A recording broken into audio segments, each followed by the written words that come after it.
Progression definition. Those sequences. So sequence definition and already previous video lo cheppanu. ఏదైతే కొన్ని numbers specific గా ఒక pattern ని follow అవుతాయో దాన్ని మనము సీక్వెన్స్ అంటాం. ఇక్కడ మీరు నేచురల్ నెంబర్స్ తీసుకున్నట్లయితే డిఫరెన్స్ అనేది 1 ఉంటుంది. Even numbers or odd numbers తీసుకుంటే డిఫరెన్స్ అనేది 2 ఉంటుంది. సో అంటే ఒక స్పెసిఫిక్ ప్యాటర్న్ అనేది ఇక్కడ ఉన్న నెంబర్స్ ఫాలో అవుతున్నాయి. అలా ఉంటే మనము సీక్వెన్స్ అంటాము.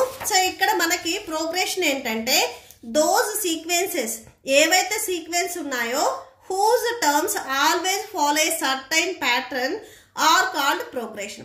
సో ఇక్కడ ఏవైతే సీక్వెన్స్ లో టర్మ్స్ ఉన్నాయో ఇవి ఆల్వేస్ ఒక స్పెసిఫిక్ ప్యాటర్న్ ని ఫాలో అయితే దాన్ని మనము ప్రోగ్రెషన్ అంటాము.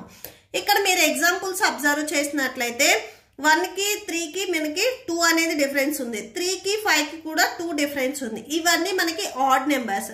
నెక్స్ట్ 2, 3, 5, 7, 11 ఇవి మనకి ప్రైమ్ నెంబర్స్.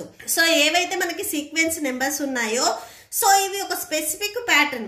ఇవి మనం పర్టికులర్ గా చెప్తున్నాము ఇవి ప్రైమ్ నెంబర్స్ అని, ఇవి మనం ఆడ్ నెంబర్స్ అని పర్టికులర్ గా చెప్తున్నాము. ఒక స్పెసిఫిక్ ఒక ప్యాటర్న్ అనేది ఫాలో అయితే దాన్ని మనము ప్రోగ్రెషన్ అంటాము. ఓకే, సో ఇక్కడ చూడండి all progressions are sequence. Progressions అన్ని సీక్వెన్స్ అవుతాయి కానీ but all sequences need not be progression. So sequence అన్ని ప్రోగ్రెషన్స్ అవ్వాలి అని రూల్ ఏం లేదు.